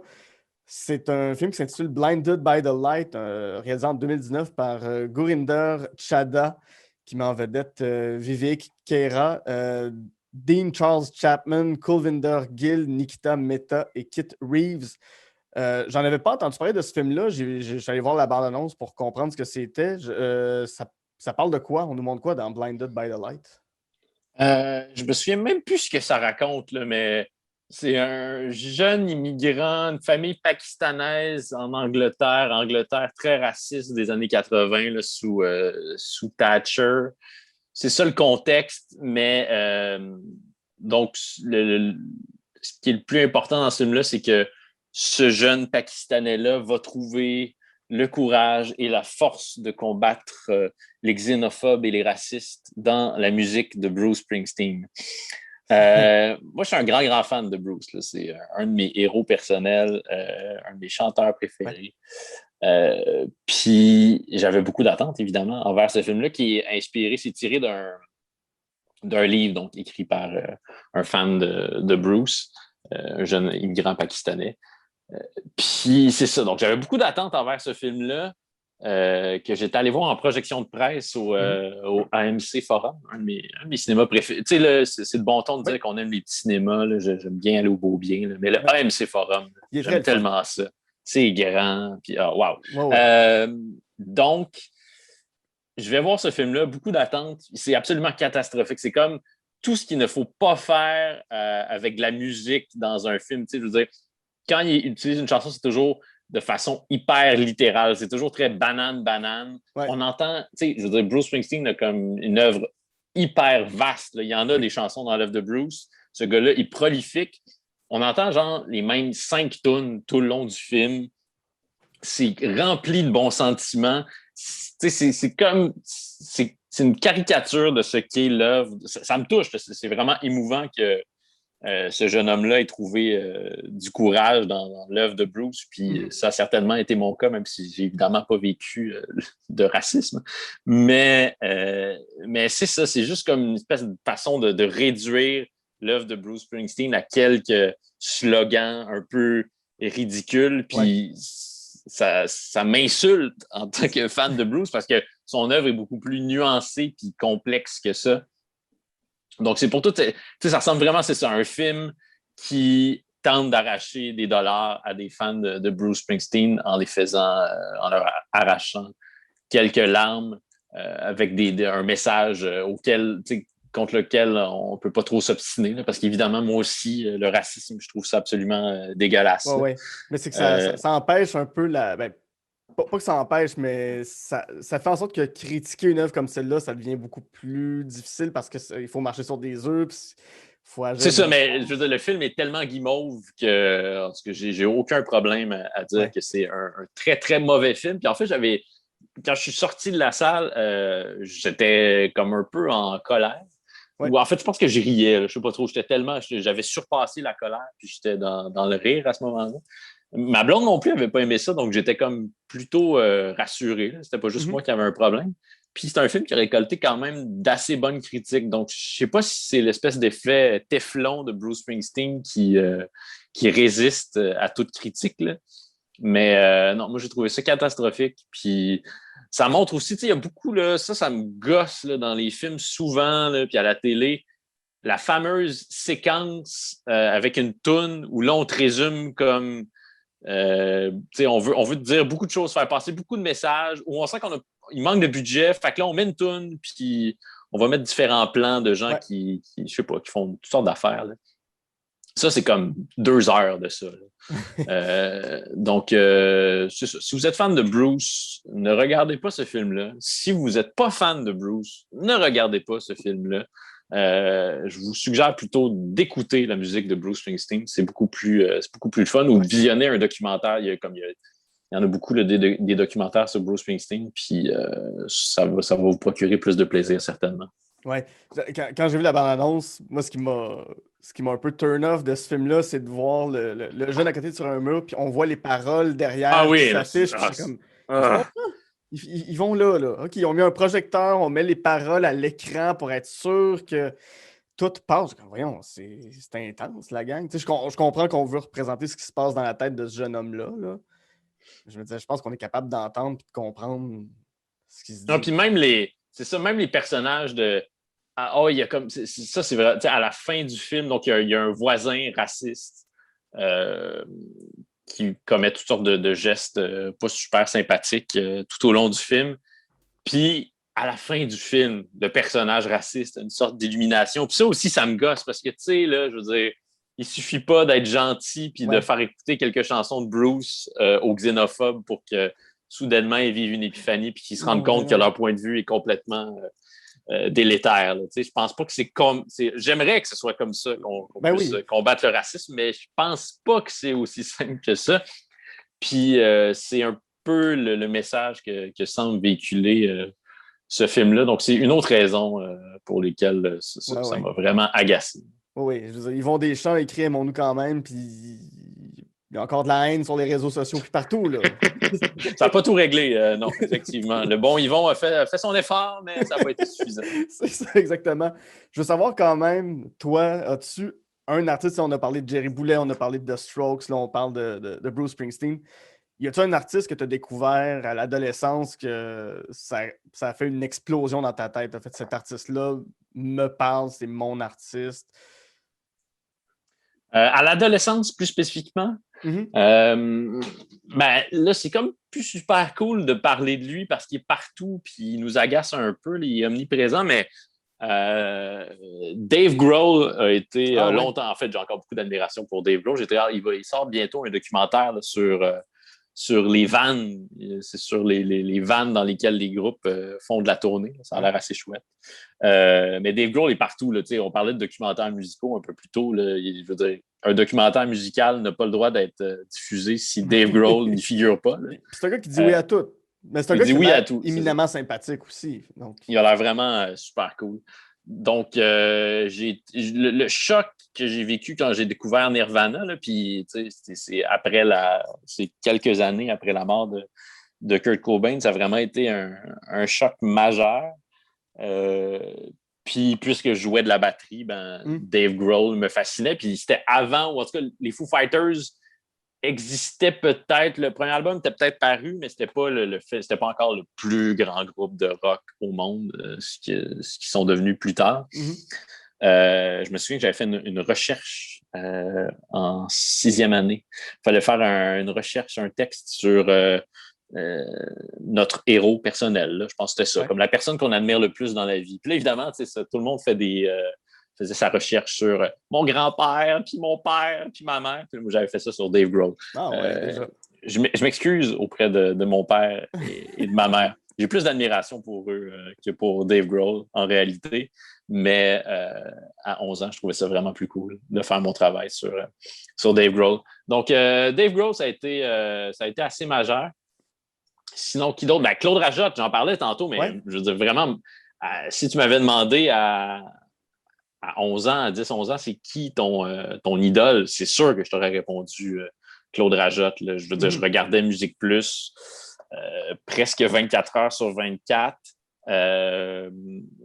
Ces gens-là me fascinaient complètement. Je voulais mener la même vie qu'eux, puis la référence, celle qui semblait la plus crédible, le gars qui connaissait la musique à Musique Plus, c'était Claude Rajotte. Puis en plus, il y avait un côté irrévérencieux, baveux quand il détruisait des disques dans ses mythiques Destroy. C'est ça. Puis c'est un gars qui n'a pas de l'air punk du tout. Il s'habille toujours avec une petite chemise rentrée dans les pantalons, mais quand il saute sa coche, c'est mythique. Là. Il est le fun à regarder, puis il est juste le fun à voir aller. C'est une personne, pour y avoir parlé 2 fois, c'est un gars éminemment sympathique aussi dans la vie. Là. Oui, non, il est vraiment super gentil. Donc, c'est ça, Claude, c'était mon idole et j'ai encore beaucoup d'admiration pour lui. Je suis triste qu'on l'entende moins là, dans les médias depuis quelques années. Là. Il me semble qu'on devrait lui donner une tribune. Il la mérite bien, puis tout le Québec en bénéficierait. Effectivement, oui, puis c'est un gars qui a un regard critique super intéressant sur la musique parce qu'il c'est pas fait avec condescendance, c'est nuancé, c'est pas... je trouve qu'il y a une belle approche. De la musique, puis, peu importe le genre, peu importe le style. Puis son rapport à la musique s'est aussi transformé avec les années, c'est-à-dire que vers la fin du Cimetière des CD, il s'est un peu détaché du rock qui avait quand même beaucoup couvert pour Musique Plus, mais aussi pour Chaume, le rock alternatif. Puis il s'est mis à s'intéresser à la musique électronique, puis à Amon Tobin, à toutes sortes d'affaires qui, moi, m'intéressent assez peu, là, personnellement. Mais je trouve ça quand même, ça me donne l'espoir de constater que c'est possible maintenir puis de nourrir sa curiosité pour de la nouvelle musique sur une aussi longue période de temps que ça. Parce que t'as quel âge, Guy? 30, presque 32. T'es pas sûr? T'as presque 32. Bon, moi, j'ai presque 35. Puis, tu sais, autour de notre âge, là, souvent, là, on se met à radoter puis à presque prononcer des phrases du genre c'était donc mieux la musique quand j'avais 20 ans. Là. Puis moi, ça, je redoute vraiment là, de devenir cette personne-là. Il n'y a rien qui me rendrait plus triste que ça. Ouais. Donc, Claude me donne l'espoir que c'est possible de ne pas devenir ce radoteux-là. C'est une étude, je ne sais pas à quel point c'est vrai, ça vaut ce que ça vaut, mais il y aurait une étude qui dit que c'est autour de 27-28 ans qu'on commence à perdre notre intérêt puis qu'on préfère écouter une chanson qu'on trouvait poche à l'adolescence qu'une toune qui nous plairait aujourd'hui ou de voir un film qui nous plairait aujourd'hui. On préfère retourner dans un film qu'on aurait détesté en se disant au moins je l'ai déjà vu puis ça me réconforte. Ouais, mais il y a aussi quelque chose qui fait peur d'arriver là. Mais il y a aussi les contraintes de temps, là, c'est-à-dire que là, je suis à même de le constater depuis que je suis père. Là, que, quand même, c'est vrai là, que quand j'avais 20 ans, j'avais tellement. Aujourd'hui, j'y repense, puis je me souviens pas trop. Bon, je suis allé à l'université, mais là, après l'université, c'est comme pas clair ce que je faisais de mes journées. Là, je dormais, j'allais voir des shows, je travaillais peut-être un peu, je commençais à écrire des articles, mais j'ai aucune idée de ce que je faisais de mes journées, mais en gros, ce que je faisais, c'est que j'écoutais de la musique, puis j'avais beaucoup de temps pour lire sur des nouveaux groupes, puis pour écouter des nouveaux groupes. Ce temps-là, j'en ai beaucoup moins aujourd'hui, mais bon, quand même, faut s'astreindre à quand même tendre l'oreille à la nouveauté, parce que c'est ça, sinon on finit par être des vieux croutons, puis c'est plat. Ouais. Ton plaisir coupable maintenant, A Night at the Roxbury.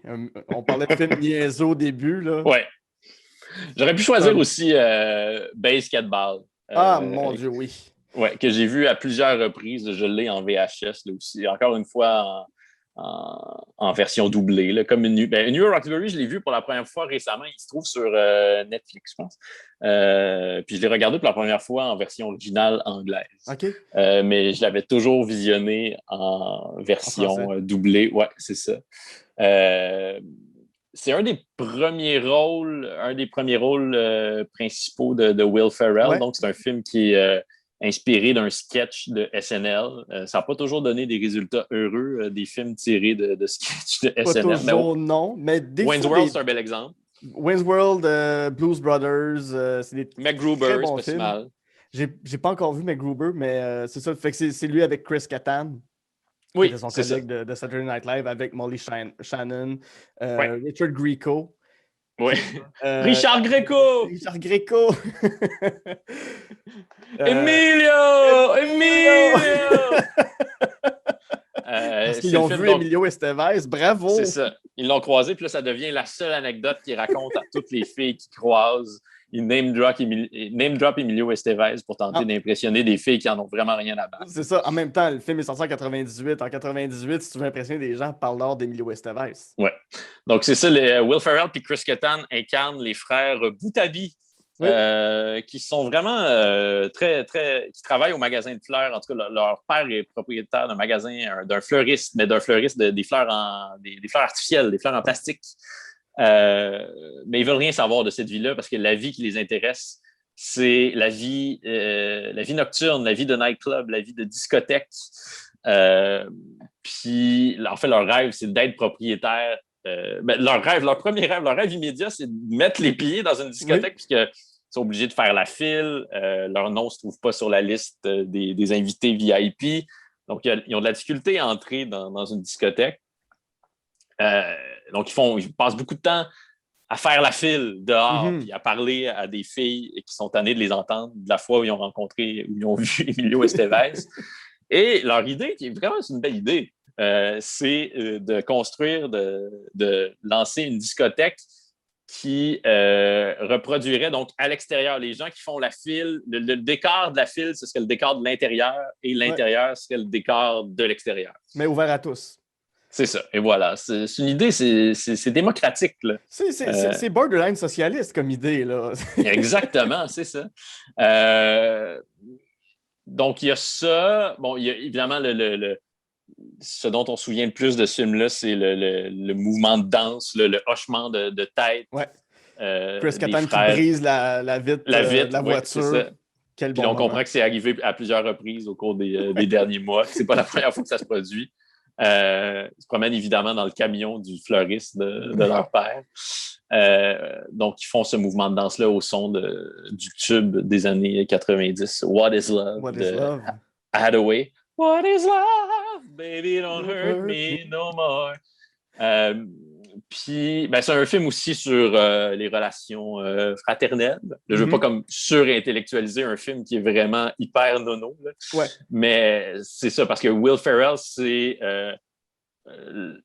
Steve Boutabi, donc il est quand même attiré par une vie plus rangée, parce que leur père aimerait vraiment que les gars reprennent le magasin, que ça devienne un magasin, parce que le voisin du magasin de fleurs, c'est le magasin du père du personnage de Molly Shannon, Emily. Puis c'est un magasin de quoi déjà?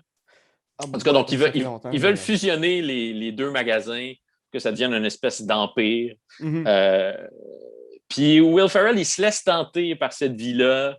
Il tombe un peu en amour. Il va entrer dans un couple avec Molly Shannon. Puis évidemment, ça déplaît à son frère Doug Boutabi, qui lui ne veut pas laisser tomber son rêve. Puis qui se réfugie dans l'alcool et dans la crème fouettée. Là. Il mange beaucoup de crème fouettée à même l'espèce de distributeur de canne, là, de tube, c'est ça. Mais là, il y a une scène, moi, je suis presque gêné là, à quel point cette scène-là m'émeut. Puis, comme vraiment, si je suis un peu fatigué ou si j'ai pris quelques verres, ça se peut que cette scène-là me fasse pleurer. Là, quand je l'ai regardé l'autre fois, ma blonde était allée se coucher au milieu du film. Puis c'était donc avant cette scène-là. Puis j'étais content qu'elle soit allée se coucher parce qu'elle m'aurait vu pleurer dans cette scène-là. Puis ça me dit, comme c'est correct, là, les gars, on a le droit de pleurer en toutes circonstances, mais quand même, dans une scène aussi niaiseuse, c'est ça. J'aurais été un peu gêné. C'est donc quand, parce que Will Ferrell s'apprête à se marier avec Molly Shannon. Mais là, on comprend que ce film-là, c'est ça, il y a un petit côté misogyne aussi parce que le personnage de Molly Shannon incarne tout ce qu'il y a de toute la vie rangée. Là. Elle cristallise le conformisme dans lequel s'engage Will Ferrell. Puis, donc, ça se déroule dans la cour arrière, la vaste cour arrière des parents des frères Boutabi. Puis, Doug, qui n'a pas répondu à l'invitation parce que son frère lui a demandé s'il voulait être l'homme d'honneur. Bon, puis il n'a pas répondu. Il vit dans la maison des invités, un peu plus loin, dans le fond de la cour. Là, juste au moment où Will Ferrell s'apprête à dire « Oui, je le veux », Chris Kattan sort, il a revêtu ses vêtements de soirée, ses beaux vêtements scintillants, puis il sort donc de la maison des invités avec un ghetto blaster au-dessus de la tête, puis là, il fait jouer What is Love, et il se remet à faire le mouvement de tête, et là, soudainement, les dieux de la danse s'emparent du corps de Steve Boutabi, de l'autre frère. Là, les deux décampent ensemble, partent. Et le mariage n'aura pas lieu. Bien sûr. Et ils se rendent compte, un peu plus tard, là, je suis en train de raconter le film au complet, mais c'est pas très grave. C'est pas très grave, non. Okay. Non, c'est un film qui est sorti il y a plus que 20 ans, presque 25. Là. Ils se rendent compte à la fin du film que leur idée qui avait pitché à un propriétaire de plusieurs discothèques, ce monsieur qui a toujours l'impression de se faire agripper le cul. Est-ce que c'est ça, oui, la blague? Est-ce que tu m'as agrippé le cul? Je suis gêné que ça me fasse autant rire. Donc, le monsieur Zadir, à qui il avait fait un pitch dans une soirée lorsqu'il avait enfin pu entrer dans une discothèque, là, il lui avait pitché leur idée de discothèque inversée. Ils se rendent compte que ça existe, puis qu'ils sont propriétaires de cette discothèque-là. Ils n'ont rien eu à faire, la discothèque existe déjà. Ils sont les propriétaires. Puis ils ont même des blondes à la fin. En tout cas, c'est ça. Tout finit vraiment très, très bien dans une scène de danse, une chorégraphie absolument époustouflante. C'est assez amusant de revoir Will Ferrell. Tu sais, moi, les gens qui n'aiment pas Will Ferrell, là, sérieux. Là, comme, non, il est le fun. Il est très le fun, Will Ferrell. J'ai pas mal vu tous ces films, là. Même ces films archi mauvais, il y a toujours au moins une scène qui justifie le visionnement du film au complet. Mais là, c'est intéressant de le voir là-dedans parce que c'est un de ses premiers rôles, ouais, c'est ça. Puis c'est son premier rôle principal, en tout cas. C'est avant Superstar qui a été tourné l'année d'après. Encore une fois, Molly Shannon est vraiment très bonne là-dedans aussi, elle est tellement drôle. Puis c'est plusieurs années, c'est quelques années avant Old School qui, il tenait pas le rôle principal là-dedans, mais son personnage avait vraiment été très marquant. Oui, c'est ça. Puis c'est avant Elf ce film-là l'a établi comme... Oui, c'est ça. Donc, c'est le fun de voir Will Ferrell qui... Je trouve que c'est quand même un bon acteur aujourd'hui. Puis il a fait quelques rôles de... Il n'a pas complètement pris un virage à la Jim Carrey, mais il a quand même fait quelques rôles plus sérieux. C'est un bon acteur. Puis là, on voit sa palette là, dans New Roxbury est encore assez limitée. Là. C'est plus Chris Kattan qui porte le film sur ses épaules. Donc, le personnage est très, très caricatural, mais c'est le fun de voir l'espèce de morceau de glaise à partir duquel Will Ferrell va travailler dans les années suivantes, puis il va mieux travailler dans les autres films. Ouais. Je te pose la question, on approche de la fin, mais as-tu déjà eu cette vie-là de chercher à rentrer dans des bars, dans des clubs quand tu es arrivé à Montréal ou t'étais un jeune adulte là, qui bourré d'hormones qui veut aller au Foufoune électrique ou je sais pas c'est quoi, le Electric Avenue, le stéréo bar à Montréal, il y en a plein. Non, mais ça fait juste 2 ans que j'habite à Montréal, donc c'est ça, il m'arrive encore d'aller dans les bars, mais disons que ma période vie nocturne est plus derrière moi que devant moi. Mais non, c'est pas arrivé. À Sherbrooke, c'était quand même assez facile d'entrer dans les bars. Là. J'ai passé beaucoup de temps dans un endroit qui s'appelle... il y avait les Marches là, quand j'étais au cégep, le Café du Palais, qui est un bar mythique où il y avait qui n'existe plus maintenant, mais où il y avait pas mal de shows. J'ai vu beaucoup de shows marquants là. Puis ensuite, le Téléphone Rouge, là, qui a vraiment été un lieu hyper... qui a aussi fermé ses portes à Sherbrooke, mais qui était un peu l'équivalent de ce qu'a été le Divan Orange à Montréal. Donc, tous les groupes de la scène émergente passaient par là. Donc, je pouvais voir 2, 3, 4 spectacles par semaine. J'étais quasiment là du mardi au samedi. Là. Puis j'ai eu des bons moments, là, mais non, j'ai jamais dû faire la file. Là. Ça allait quand même pour entrer au Téléphone Rouge. C'était pas... non, c'est ça, ça allait. J'ai jamais tellement été un gars de discothèque. Là. Il m'arrive d'oser quelques pas de danse là, après quelques verres, mais c'est pas mon instinct premier en début de soirée, mettons. Ouais. As-tu la peur de danser comme Will Ferrell et Chris Kattan dans ces films-là? Non, quand même, je suis assez... je me fous pas mal je me soucie pas trop du regard des autres. Okay. Mais non, c'est juste que je suis quand même conscient que je suis pas un si bon danseur que ça. Donc, ça me prend en général quelques verres, puis c'est ça, plus de la musique. Mais si quelqu'un met What is Love, là c'est sûr que vous allez m'avoir. Il y a un mouvement de tête qui vient avec. Là. C'est inévitable. C'est ça. Je vais me mettre à danser, puis le party va pogner, c'est sûr, là, si vous mettez What is Love. Donc, lorsque ce sera possible, lorsqu'on pourra faire des parties, invitez-moi, mettez What is Love, puis vous allez me voir à l'œuvre dans toute ma maladresse. Ben, c'est noté. C'est pas tombé dans l'oreille d'un sourd.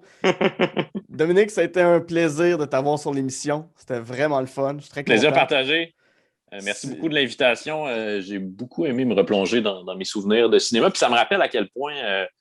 c'est ça, je devrais voir plus de films. On dirait que je néglige. J'ai une bonne période. La même période où j'allais beaucoup au Téléphone Rouge. Là, j'allais souvent louer la bibliothèque Eva Sénécal à Sherbrooke avait et a encore une vaste collection de films, notamment des films de répertoire qu'on trouvait moins, qui aujourd'hui sont accessibles sur Criterion, sur toutes sortes de plateformes, là, mais qui étaient plus difficiles à trouver à cette époque-là, il n'y a pas si longtemps. Puis grâce à la bibliothèque Eva Sénécal, c'est grâce à ce lieu-là que j'ai pu parfaire mes petites connaissances cinématographiques. Puis là, en jazzant le film aujourd'hui, je me souviens à quel point c'est quand même, il y a une émotion, puis une joie, presque une ivresse qui vient quand on finit un film qui nous a vraiment beaucoup plu. Là, c'est comme découvrir un nouveau monde, soudainement. C'est un nouveau monde qui s'ouvre à soi. Puis je trouve que ça fait moins... Je regarde beaucoup, comme tout le monde, je regarde beaucoup de séries télé depuis quelques années. Puis je trouve que ça fait moins ça, les séries télé. Ouais, on est davantage dans...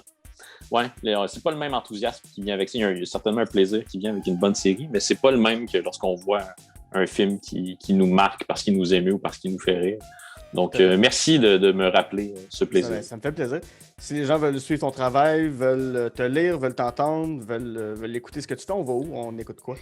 Vous pouvez me lire dans Le Devoir assez régulièrement. Vous pouvez m'entendre à la radio, On dira ce qu'on voudra aussi assez régulièrement, et à l'Effet Pogonat sur les ondes d'ici musique. Donc, l'Effet Pogonat, On dira ce qu'on voudra sur les ondes d'ici première. Puis, mon balado, Deviens-tu ce que tu as voulu? Un nouvel épisode. La saison 3 a été lancée. Je ne sais pas quand cet épisode-ci sera diffusé. On est fin de l'été, là, on est fin août. OK, d'accord. Donc là, on vient de terminer tout récemment la diffusion de la saison 3 de Deviens-tu ce que tu as voulu? Mais il y aura une saison 4 assez bientôt. Oui. Ça s'en vient aussi. Parfait. Sur ce, mon nom est Guillaume Saint-Cyr et avec Dominique Tardif, on a Jasé de film.